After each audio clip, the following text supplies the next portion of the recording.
There's a lot of rumors going on, man, There. that the Red Bull CEO, they want to bring Sebastian home. I could see that as well. I could see that as well. That's him and Max going at it.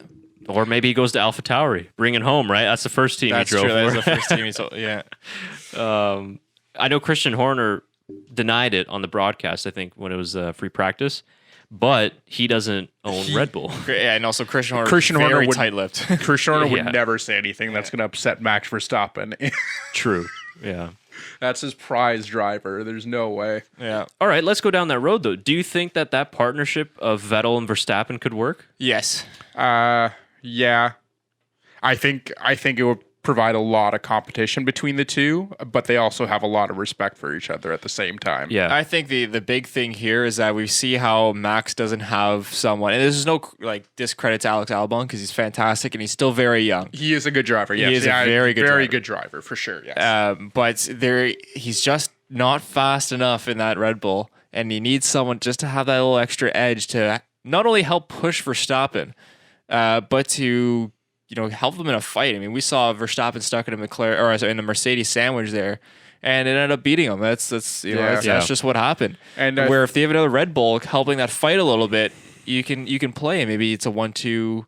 It's a Mercedes Red Bull in the end. Well, it kind of felt like that's what the strategy for Red Bull was for this last race. Was they knew they had a secured podium pretty much with Max, and they needed Albon there to provide that support, and it just didn't happen. I think like 20 laps in, he was 25 seconds behind or something.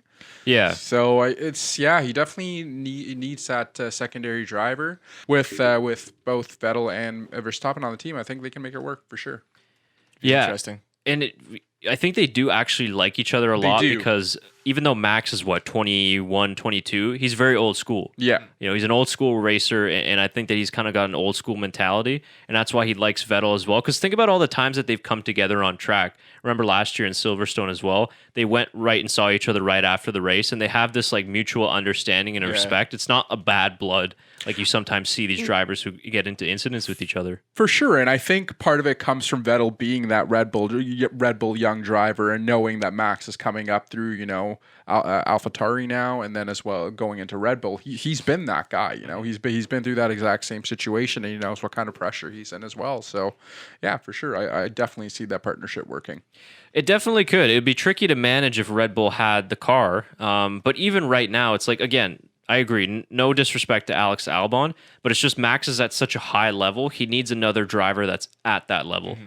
It's like when you look at Red Bull when they dominated, they had Sebastian and Mark Webber, and Mark Webber was at that level. He wasn't a Sebastian Vettel, but I think that Mark Webber was world championship material. Mark quality. Webber should have won a world championship. Should have won a world championship in 2010. That bothers me. It bothers me too, yeah.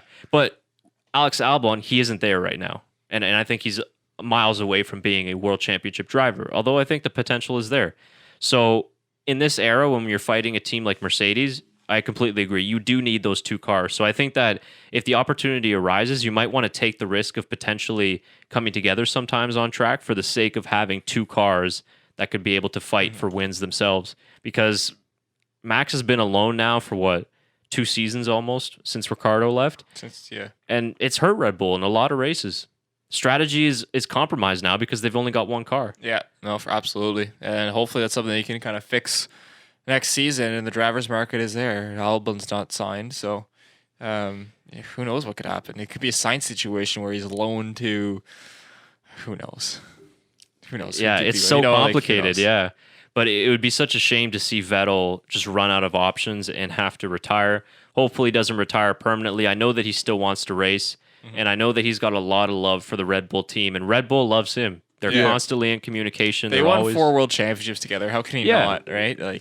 And he's so sick of the Ferrari environment, and he wants like the efficient, UK way of working instead of the discombobulated Italian factory that's going on over there. So I'm sure that he's dying to go back to a well-oiled machine, which was Red Bull. So very interesting. It's big decisions ahead for Vettel. But, if the Red Bull CEO and the guys at the front office who are, leading the whole company, if they want him, then they can get him.